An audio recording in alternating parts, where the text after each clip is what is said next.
Meus irmãos, a paz de nosso Senhor Jesus Cristo. Hoje, quarta-feira, dia 22 de março, estamos na quarta semana da Quaresma. O evangelho de hoje é tirado de João, capítulo 5, versículo do 17 ao 30. E diz assim: Naquele tempo, Jesus respondeu aos judeus: Meu Pai trabalha sempre, portanto também eu trabalho.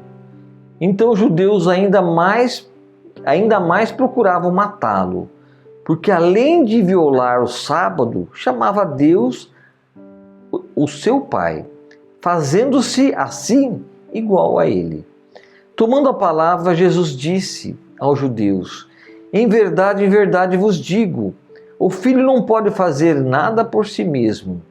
Ele faz apenas o que vê o Pai fazer. O que o Pai faz, o Filho o faz também. O Pai ama o Filho e lhe mostra tudo o que ele mesmo faz.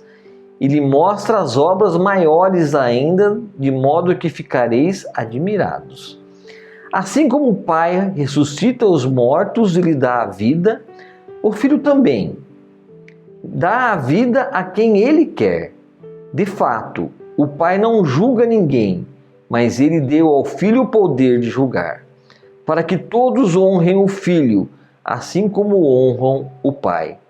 Quem não honra o Filho também não honra o Pai, que o enviou. Em verdade eu vos digo, quem ouve a minha palavra e crê naquele que me enviou, possui a vida eterna. Não será condenado, pois já passou da morte para a vida. Em verdade eu vos digo, está chegando a hora, e já chegou, em que os mortos ouvirão a voz do Filho de Deus, e os que ouvirem viverão, porque assim como o Pai possui a vida em si mesmo, do mesmo modo concedeu ao Filho possuir a vida em si mesmo. Além disso, deu-lhe o poder de julgar, pois ele é o Filho do homem. Não fiqueis admirados com isso, porque vai chegar a hora em que todos os que estão nos túmulos ouvirão a voz do Filho e sairão. Aqueles que fizeram o bem ressuscitarão para a vida, e aqueles que praticaram o mal para a condenação. Eu não posso fazer nada por mim mesmo. Eu julgo conforme o que escuto, e meu julgamento é justo, porque não procuro fazer a minha vontade, mas a vontade daquele que me enviou. Palavra da salvação. Glória a vós, Senhor. Então aqui nesse Evangelho de João, assim como todo o Evangelho de João, deixa claro que Jesus era e se apresentava como Filho de Deus. Seus adversários percebiam essa sua pretensão, mas de modo algum queria aceitar a ideia.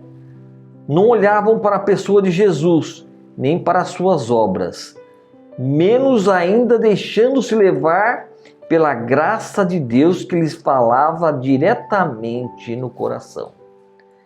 Podiam até aceitá-lo como mestre, mas não como Deus. Hoje o nosso olhar é objetivo e compreensivo. Então aqui Jesus narra essa conversa que ele tinha aqui com todos, com os judeus, onde ele se coloca como verdadeiramente o Filho de Deus. E isso então para os judeus ele era detestável. Como que se pode se colocar como Filho de Deus? Como se nós também, através de Jesus, podemos chamar a Deus de Pai. Porque Ele é quem nos criou, Ele é o nosso Pai. Então Jesus aqui faz uma apresentação de como será a sua vinda definitiva. O seu encontro definitivo, não na primeira morte, mas depois da sua morte. Aonde todos se levantarão dos seus sepulcros e os que realmente fizeram as boas obras serão acolhidos até Deus. E os que não fizeram, enterraram os seus talentos, serão destinados a outro local. Então Jesus aqui, ele se fala como um verdadeiro, que ele pensa como Deus pensa. Ele conhece a vontade de Deus, conhece os planos de Deus para toda a humanidade. Deus o julga, mas deu o poder a Jesus de julgar os vivos e os mortos, para que todos possamos ter as mesmas oportunidades, crente ou não crentes, mas que possamos aceitar a palavra de Deus, fazer com que a palavra permaneça em nossas vidas. Isso é acreditar em Jesus. É essa a nossa missão. Se nós realmente estamos aqui caminhando, carregando a cruz de Cristo no peito, temos que aceitar os desafios e seguir os passos que Jesus nos deixou, para que possamos todos viver a vida eterna. Que Deus abençoe você. Em nome do Pai, do Filho e do Espírito Santo. Amém.